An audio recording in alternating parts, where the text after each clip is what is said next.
As evidenced in that video, and as we've been hearing a lot today about the importance of partnerships, that's not just between businesses, innovators and communities, but it's also between governments. And I think this is highlighted by the fact that as well as the Prime Minister here today, we also have New Zealand's Deputy Prime Minister, the Honourable David Seymour.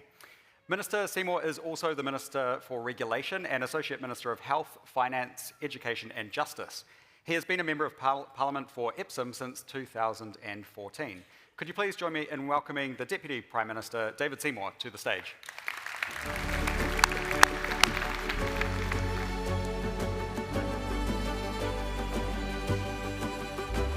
Well, thank you very much for that mercifully brief introduction. Welcome everybody if you've travelled far, and hello to friends from nearer to Auckland. It's a great pleasure to see people coming together from all over the world on the grounds that people from afar, people who may be different, are not to be seen as enemies, not a problem, but present boundless opportunities to trade value for value and get stronger together. And that is the philosophy of our government, which has sought in the past 2 years to intensify, and some critics might say repair, our relationships by being out and about, building and strengthening at every opportunity. There will be ministers, particularly our Prime Minister, Minister of Foreign Affairs, Defence and Trade, that whatever happens for the rest of their lives, they will be super gold, platinum, diamond elite with Air New Zealand, such as the effort that they have made to rack up those air miles and build our relationships. And the reason for that is that New Zealand is fundamentally a trading nation. We are a group of 5 million people, and there are very few groups of 5 million in the world who are not soundly committed to free trade.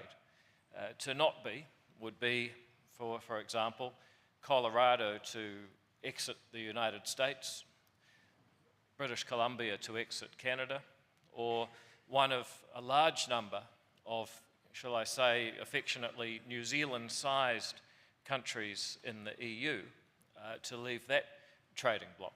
I think of, for example, Denmark. We are not only committed to trade, though. What I'd like to talk a little bit about today is our commitment to investment, because it's not only goods and services and people, but also capital, where there are enormous opportunities for us and our friends around the world to trade value for value and get stronger together. I'll give you a little vignette of a trip I did as a Member of Parliament about 5 years ago, and I was in an area which is focused on viticulture, many of the finer things in life. I visited 2 businesses in one afternoon. One of them was an admired and I guess kind of cherished brand, and it had an enormous benefit that it had actually received all of its capitalization was foreign direct investment from a large luxury producer in Paris. Some of you may know it. And I looked at this company and I talked to these people, and I toured around and looked at their investment in capital equipment, and I could see the value that they got from sharing not only money, but probably more importantly, insights and ideas and expertise from people that were doing the same thing on a larger scale for a little bit longer on the other side of the world. That same afternoon, I visited another business, and these were people that I admired, were trying to do something quite similar, and I wish them every success.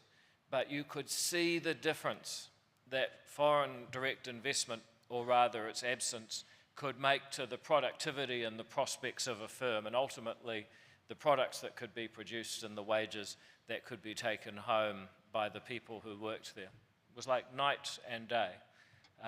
That is why, or that at least for me, captures the importance of not only being able to trade in goods and services, and not only being able to have a warm relationship where people can travel back and forth, but also to be able to invest.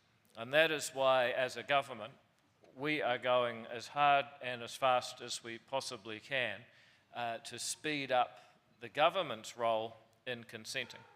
Now, we recognise that the government will always have a role in preserving national security and public order when it comes to the prospect of outsiders bringing their money and their ideas and obtaining assets here in New Zealand. Not everybody who wants to invest in our country comes with goodwill, and not everybody is entirely commercial and there to make a profit. Some come with ulterior motives, and we are not blind to that. But most people, most of the time, are just trying to get by and make a better world. And for them, we are changing our foreign investment consenting regime at two levels. The first is administrative, and the second is legislative. When I became the minister responsible for foreign investment policy 2 years ago, I discovered just little things. I'll just give you one little example. There needed to be 2 ministers had to sign every consent. And this happened in a paper-based world where the actual paper had to be transported from one office to one minister to be signed to the other minister over successive weekends. And of course, life gets busy. And the rumours had it that before our government, some of these consents could sit on a minister's desk for a month at various points in this process. I realised the law didn't require the ministers to sign it at all, so now we don't, unless the Office of Overseas Investment, or Office of International Investment, believes that it's one that we need to see. One of the results of that, and a series of other changes that we've made, are that we have halved the time for a consent, and we are now processing practically every consent within the statutory time frame, actually within half of it. So instead of 70 days, we're doing practically every consent in 35. That's the administrative changes. We have wrung out every improvement possible by sending the message to our Office of International Investment that Office of Overseas Investment, that we want foreign investment, we want to trade value, we want money and ideas coming to New Zealand to raise productivity. But we'll go further than that in changing the law. And the law that is currently before Parliament will exempt the overwhelming majority of consents from the usual set of tests that apply and bring them through one consolidated national interest test. We believe, we are stating and we are legislating that those tests, where there is no additional question to be asked or answered, will be done within 15 days. So the norm by this time next year is that if you want to invest in New Zealand and your investment is routine, that there are no red flags, if you like, around national security and public order, then your investment in New Zealand will be approved within 3 weeks, 15 working days.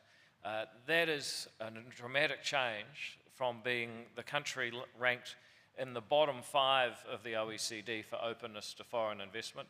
Our goal is to continue reforming until our openness makes us one of the most open countries in the world to foreign investment.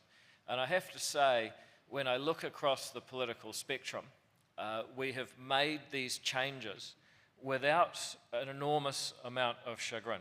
We haven't seen threats that if the government changes, one of the first things that will change will be these crazy laws the current government is introducing.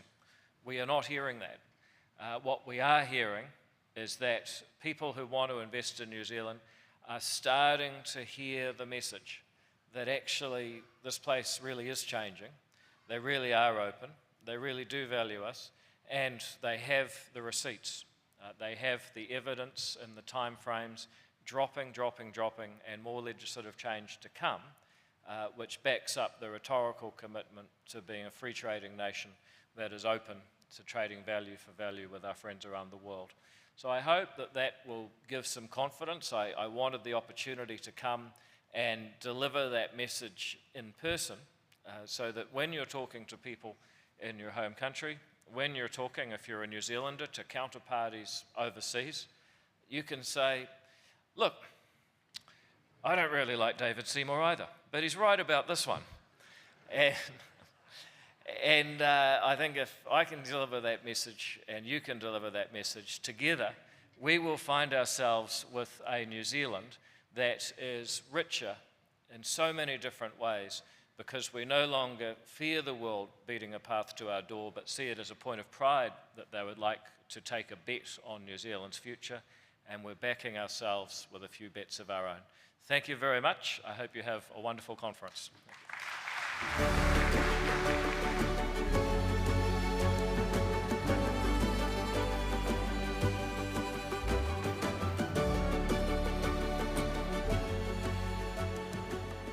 Thank you very much, Deputy Prime Minister, for laying out the changes to foreign investment settings that you have made and your ambition to make us one of the most open countries in the world for foreign investment. I think that's something we can all get behind.